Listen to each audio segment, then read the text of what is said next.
And today we've got a message on Ahab and Jezebel. We've all heard all about Jezebel, all over the place. And you know what? There's about 300% more information than what there is. That is, everybody's got an opinion, but what is the real story? So that takes us to the first book of Kings, chapter 21. We're going to get a real insight here to what's going on. And Jezebel is probably a little more rare and a little more common than what you thought. That's 1 Kings chapter 21, starting in verse 4. And Ahab came into his house, heavy and displeased, because of the word which Naboth, the Jezreelite, had spoken to him. For he had said, I will not give thee the inheritance of my fathers. And he laid him down upon his bed, and turned away his face, and would eat no bread. So what's the deal? Ahab is king, and he goes to a neighbor, Naboth, and says, I want to buy your piece of property, or I'll swap you for a better one. And the guy said, no, this is family property. We've got history of it. I don't want to sell it. So he goes back, and he's laying on his bed, and he won't eat. I think the word is pouting. So it's like, now, he's king of the whole country, and he's pouting about not getting a piece of property.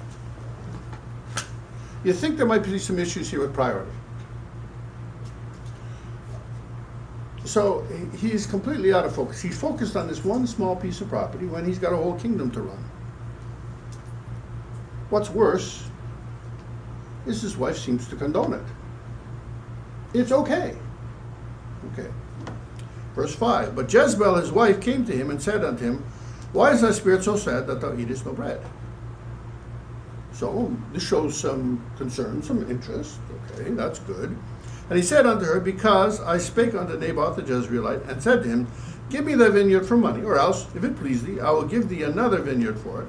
And he answered, I will not give thee my vineyard. No deal. Now at this point, if she was a good wife, she would say, well, it's just a piece of property. You're still king. Verse 7. And Jezebel, his wife, said unto him, Dost thou now govern the kingdom of Israel? Or aren't you king?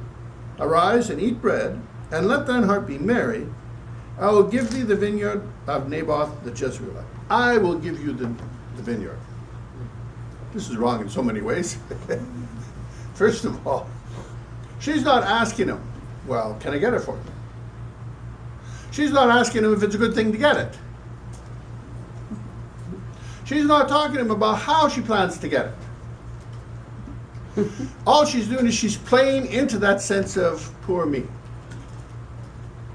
That's the last thing a woman wants to do. Why is that? A man is supposed to be covering for his wife and for his children. But she's playing into him acting like a child. Well, if he acts like that, it's like, what happens when you actually need him to man up?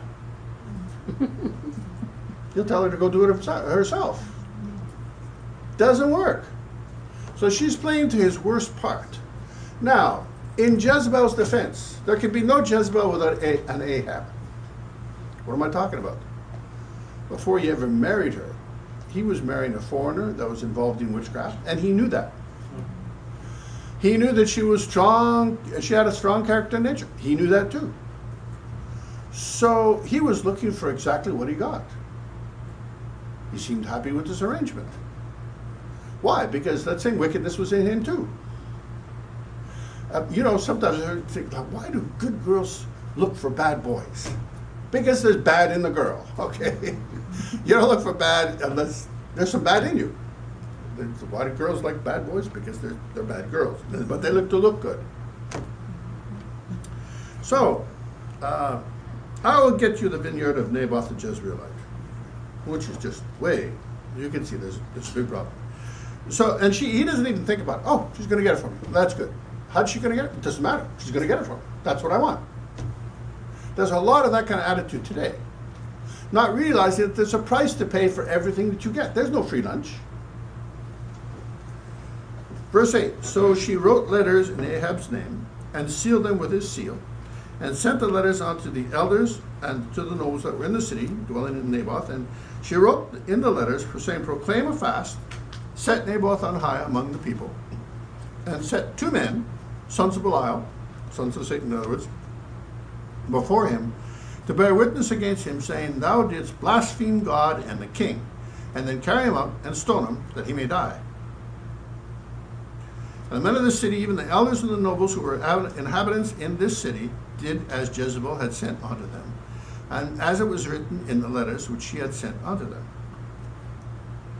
Now, why did they listen?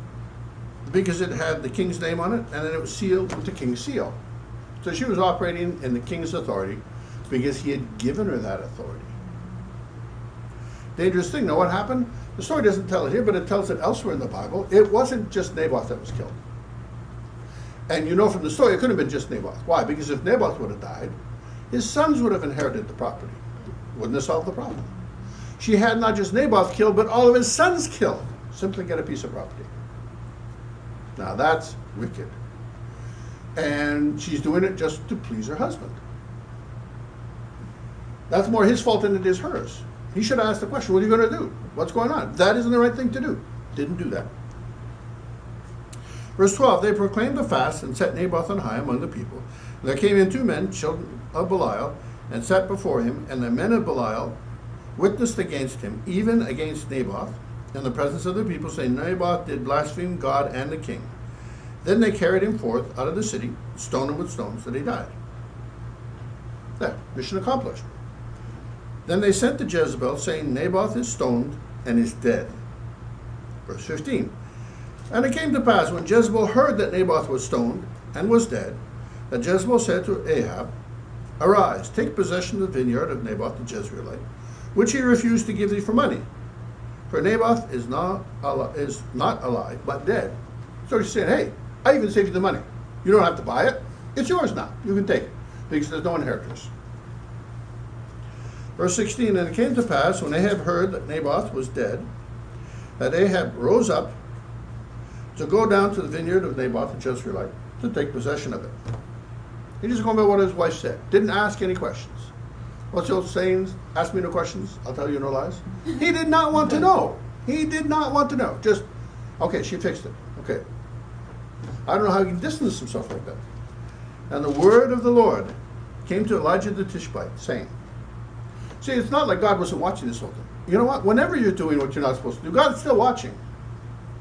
You're not thinking about it, but God is still watching. There's always a price to pay.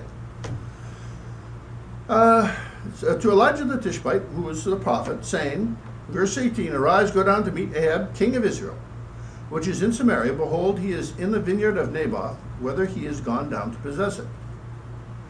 And thou shalt speak unto him, saying, thus saith the Lord, hast thou killed and also taken possession? And thou shalt speak unto him, saying, thus saith the Lord, in the place where dogs lick the blood of Naboth, shall dogs lick thy blood, even thine. Wow, it sounds harsh, doesn't it? But he was completely responsible. Why? Because he had the authority of his household. He delegated it to his wife, didn't ask what she was going to do. And she appealed to his absolute worst characteristics, his selfishness and his childishness, and it cost him. Because he was responsible. Verse 20, and Ahab said to Elijah, hast thou found me, O mine enemy? The first thing you do when God brings judgment is you think, well, God's your enemy. He's not. And he answered, I have found thee because thou hast sold thyself to work evil in the sight of the Lord. Because that doesn't make God an enemy, it makes you an enemy of God. There's a difference. You know, if someone is always picking a fight with you, well, they're picking a fight with you. But they can't say that you're picking a fight with me if they're picking a fight. God is God. He's nobody's enemy. But we make him our enemy by working against him. If we're created in his image and likeness, he didn't make us to be his enemy, to make us to be his enemy. But we make him our enemy by doing the wrong things.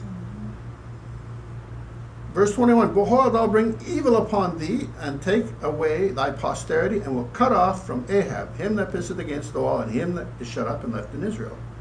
And it goes on to say the same thing's going to happen to Jezebel. Verse 23, The dogs shall eat Jezebel by the wall of Jezreel.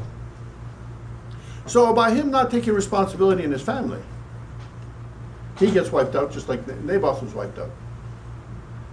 It seems to me the Bible says you reap what you sow. And that's exactly the case. What you sow in the ground is what comes out, and that's what you harvest. And that's exactly what he harvested for himself. The same thing he did to Naboth is exactly what happened to him. And to his wife. So, there are some good lessons here. As a man, we can't complain if we have authority. Now, how do we have authority? We don't have authority. Authority is something that's earned. Okay. We have, and ultimately, all authority comes from God. I think of David when he was on the run from King Saul. He had 600 men following him. And yet he didn't pay them. They were all volunteers. They followed him because they chose to follow him. Why? He chose because he showed himself to be worthy of leading. He was under the authority of God, and God gave him authority over these 600 men, over which, in the natural, they could have just any time picked up and left. And men have responsibility for their wives.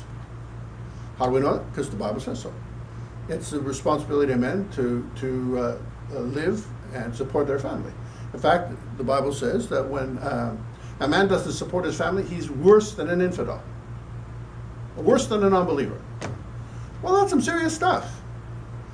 Now, is that right? Well, don't ask me if it's right or not. The Bible says that's the way it's supposed to be. A man's supposed to take care of his wife. Now, it doesn't work just in one direction. A wife has to take care of her husband too. But you see, you do different things. There's a certain equality. At the end of the day, the buck stops with the man. That is, God holds the man responsible for the husband and the wife. Take care of her, it says. But when you take care of your wife properly, you create an environment where you nurture her to be a better person. She also works to make you a better person. As a man, makes a man. I'm a better person because of my wife. There's absolutely no question. She'll tell you the same thing. I'm modest Jamaican.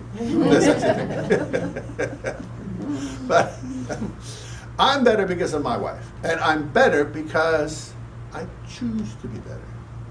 And sometimes when I start going in the wrong direction, my wife nudges me in the right direction. The husband is the head, but the wife is the neck, and the neck turns the head. So if I'm going in the wrong direction, I can always depend on my wife to push me in the right direction. Gently. And the husband, he's supposed to lead. He's supposed to set where you're going. So ladies, when you're looking for a husband, look for a man that's look at the direction he's going to make sure he's going to take you in the direction you want to go. And men, make sure you choose a woman that supports where you're going.